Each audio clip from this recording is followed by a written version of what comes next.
Welcome to the Titan Tar channel. Today we have a topic to discuss about Russia liquidating the Ukrainian brigade and thwarting the plan to take over the Kursk Nuclear Power Plant. Don't miss the chance to join us and share your opinions with us. Become a member of our channel and evolve your rank. Ukrainian Armed Forces units that invaded the Kursk region continue to attempt to advance in some areas, but are being blocked by Russian troops from the northern group and reserves arriving on the scene. This is the scenario described in a new report by the Russian Defense Ministry on the situation on this front.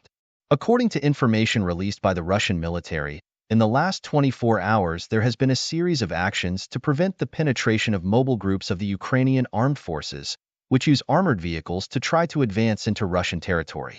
Although practically all possible routes of advancement are blocked, the Ukrainians continue to insist on their attempts to advance more deeply, seeking to cause panic among the population and create a positive image for Zelensky.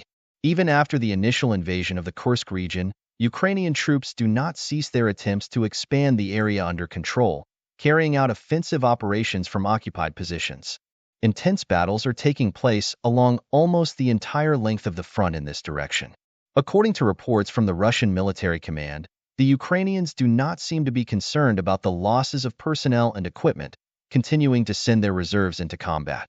The fighting continues to be fierce, with particular emphasis on the actions of the Russian Marines of the 810th Separate Guards Brigade, who distinguished themselves in the defense of the Kursk region. These soldiers destroyed a unit of the 82nd Airborne Reconnaissance Brigade of the Ukrainian Armed Forces during an offensive, and 5 fighters surrendered. In addition, the Russian military captured an American Stryker armored vehicle, which will now be studied by Russian engineers. The Ukrainian invasion of the Kursk region has further complicated any possibility of negotiations with Kiev in the near future, according to the Russian Foreign Ministry. The Ukrainian attack has indefinitely suspended peace negotiations, which were being talked about recently. The Russian president has already made similar statements. He said that negotiations with Kiev have become impossible after the attacks on Russian territory. This position was reinforced by a Russian representative to the UN Security Council, who said that Putin's conditions for a peaceful solution, announced in June, are no longer applicable. In his June speech, Putin expressed Moscow's readiness for an immediate ceasefire if the Ukrainian armed forces withdrew from Russian-controlled regions. He also demanded guarantees that the rights of the Russian-speaking population in Ukraine would be respected and that the country would not join NATO. In Kiev, these demands were seen as an ultimatum, and the Ukrainian government promised to pursue a counteroffensive. The incursion into the Kursk region may be seen by Kiev in this context. However, it is important to remember that the Ukrainian counteroffensive in the Zaporizhzhia region last year, despite being well-planned, ended in failure. According to the Russian Defense Ministry, the Ukrainian army lost more than 116,000 soldiers and hundreds of pieces of military equipment in that operation. Currently, the Russian ministry estimates that the losses of the Ukrainian group that invaded Kursk already exceed 2,000 soldiers and more than 200 units of equipment. Both in Ukraine and Russia, it has been argued that the aim of the Ukrainian invasion of Kursk is to strengthen Kiev's position in the negotiations. A British newspaper shares this view. Initially, it was speculated that the Ukrainian armed forces might try to capture the Sudza gas measuring station or even the Kursk nuclear power plant. However, the authors of the publication believe that Kiev's real goal is to occupy as much territory as possible in order to later use it as a bargaining chip for Ukrainian territories currently under Russian control. Of all the possible strategic objectives of the Kursk invasion, capturing land for future negotiations seems the most plausible, according to the newspaper. However, the authors warn that this strategy is extremely dangerous, as the Ukrainian armed forces will have to fight to hold the occupied territories, which could result in a very high price to pay. This comes at a critical time when Ukrainian forces are struggling in the Donbass, where they continue to lose ground. If the level of Western military support for Kiev and the internal mobilization of resources remain unchanged, Ukraine will not be able to achieve victory. Therefore, before starting possible negotiations, the Kiev authorities decided to bet on an offensive in the Kursk region, as reported by a British publication. Ukrainian troops that were sent to this direction are suffering heavy losses, forcing the commander-in-chief of the Ukrainian Armed Forces to mobilize new reserves to maintain control of the conquered territory. However, Russian forces have not yet launched a counteroffensive, focusing instead on gathering more troops and resources. Reports from Ukrainian sources indicate this situation. According to a source in the General Staff of the Armed Forces of Ukraine, the new front line in the Kursk region of Russia stretches for about 130 kilometers.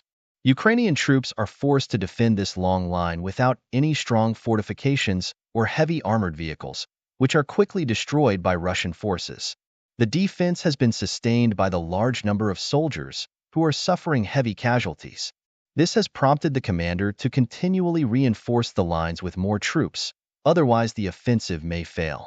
The situation is beginning to resemble the Battle of Bakhmut, where the Ukrainian commander also tried to reinforce the units with more soldiers. The result was the loss of the city and military reserves. Currently, the Ukrainian armed forces continue to attempt to advance in some areas, but a large part of their forces are being blocked by Russian troops, who are eliminating enemy groups that have managed to penetrate. Russian aviation and drones are playing a key role in these operations. The Russian military also gained access to the Ukrainian command's plans for the invasion of the Kursk region. A Russian Special Forces commander revealed that the Ukrainians hoped to capture the city of Kurchatov, where the Kursk Nuclear Power Plant is located, by August 11th. However, this plan failed, and he assured that it will not be possible for Ukrainian troops to carry it out.